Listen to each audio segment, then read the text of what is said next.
So I'm sure many of you have heard about the Razer Huntsman keyboard, which is the big guy. This one here is the Razer Huntsman Mini. It's a 60% keyboard, obviously with RGB. Now, according to Razer and on the box, it says Razer optical switches. Not really sure what that entitles. Double shot PBT keycaps and detachable Type-C cable. So pretty much the normal thing of any other keyboard. I mean, it has RGB as well. Like, RGB, you have to understand, is pretty much like the most universal thing in any keyboard nowadays. Now, something cool about this box already, which I'll show you in just a second, is if you guys remember when I reviewed the high ground keyboard and unboxed it and everything, there was a little instruction sheet inside that gave you every single little function key and layout of what it did and its abilities.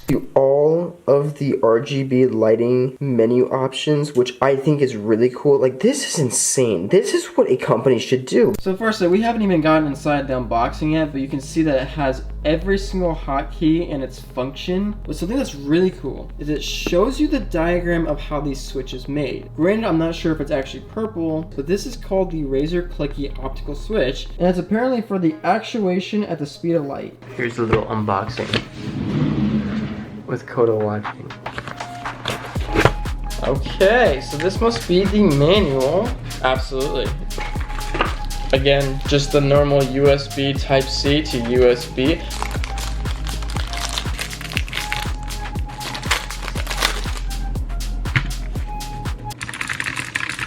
So I think we can all agree that Razer is a very well-established and very, well, for the most part, quality brand. From what I'm seeing just on the unboxing part of the keyboard, it's very simple, and the keys are actually something I've never experienced before. Mainly because of how clicky they are. Just listen. They're clicky, but it almost feels like if you're, I don't know if you guys have ever seen one of those wheels and where it goes like, it feels like that, sounds like that, but the keys are very sturdy. Let's take a little hearing test. So what I'm experiencing from right now, it's actually really, really nice. And this keyboard you can buy actually on Best Buy for about $90. Obviously taxes and shipping are excluded out of that, but for a $90 60% keyboard, it's very, very lovely. The switches are actually making me very intrigued with how this thing is built, which we'll get into the switches in a little bit.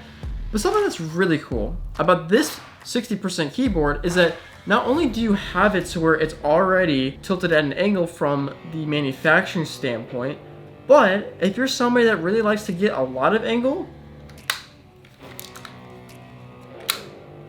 it has the ability to give you some more of an angle. Most 60% keyboards do not have that. Quite honestly, I think it's because a lot of people don't play that way. That's just the honest thought. Something really cool is that this thing has very large, flat, and very sticky rubber grippings, so feet. Huge plus, because obviously when you're gaming, you don't want to end up feeling like you're gonna end up moving this thing left and right on the giant mouse pad that you can now get at mechanicalkeyboards.com/Robbie. Yeah, it's pretty cool. It won't slide. Obviously, one thing that is really intriguing me is this. This is the cable that you're supposed to be using it with. And I simply don't understand how it's supposed to connect if I feel it being a USB to USB connection. Just I'm gonna try not rip this bag either because I do want to save all these different things. Very, very nice quality. I have to say, that's a cable. I love the fact that it comes with a very nice rubber and, if you can see this, little stopper of a cable organizer. I love that. That means they were really thinking of a gamer. We all know, as gamers, mouse and keyboard especially, we don't want to have a bunch of cable lying around, especially when we're gaming. We want to have as much empty space as possible. Huge reason as to why I actually have the coiled cable. I do want to go into here. So again, this is the USB, and then this is the, oh, so it is USB-C. The whole structure of everything made it look like it was USB to USB. Again, since I already have a coiled cable out, I don't need to have this out as well. So I'm gonna go ahead and put this back in. The only thing that I'm seeing that this thing doesn't have, as you're buying it brand new, is a keycap holder, which is very strange because for a mechanical keyboard, I feel like you should have a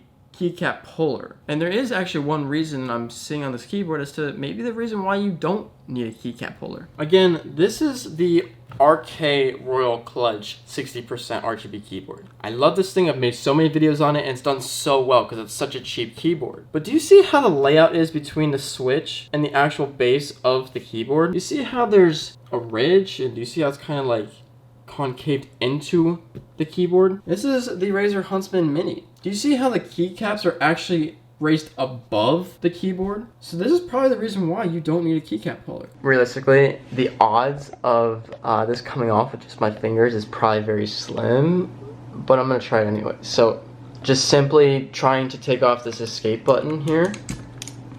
Actually stupid easy. It is purple. Holy crap, do you all see this?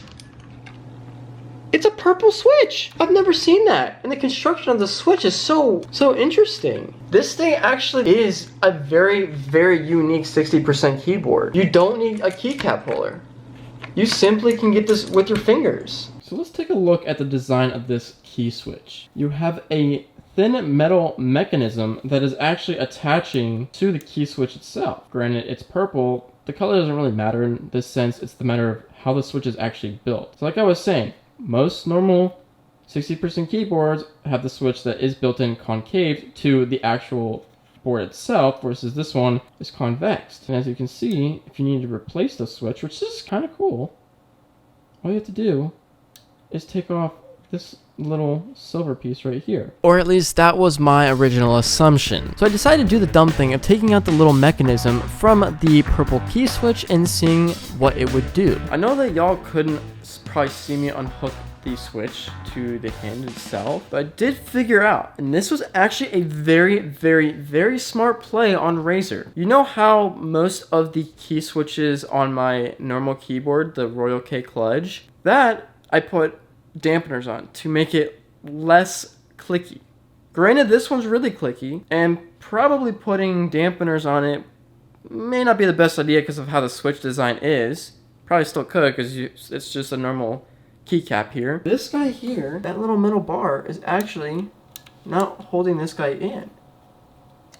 It is simply to dampen it. Okay, yes, granted, it may not dampen it a lot, but the contraption of it is very, very fascinating. Again, this keyboard's probably been out for quite some time. So is the Huntsman, not even the Huntsman Mini. And they probably have the same similarities. If not, all the Razer keyboards have that similarity. But this is my first time experiencing this, and it's very cool. Granted, I don't know how well it works, but I can assume that it works pretty well. So I think what we should do, plug this in, see how the RGB is, and then go from there. This keyboard is making me absolutely speechless. For the amount of money that you have to pay to acquire this keyboard and the quality that you're getting within it is so remarkable. Now, as you can see, I'm messing with the little modes by hitting the FN, control, and then whichever button 2, 3, 4, 5, 6, and 7 that activate the different modes of the RGB. So the only thing I'm not going to do in this video is put this in a gameplay, because obviously this channel isn't based on gameplay of any sorts, but just from a normal standpoint of a review, someone who does play COD and some Fortnite, the keyboard is great. First off, I love the durability of it. I love the price, because I think the price does match how this keyboard is. Granted, if one of the little key switches breaks, I'm not sure how easy that is to replace or even let alone get, but this keyboard's nice. Personally, it actually does have like a little bit of a rough texture on the very top of the keycaps, and I think that's basically for the grip of when you're gameplay and you get sweaty, and that's just how you want to play, and then you don't want to go like whoop. For once, a keyboard that exceeded my expectations. I can actually see that Razer has listened to the community and is caring about the casual gamers.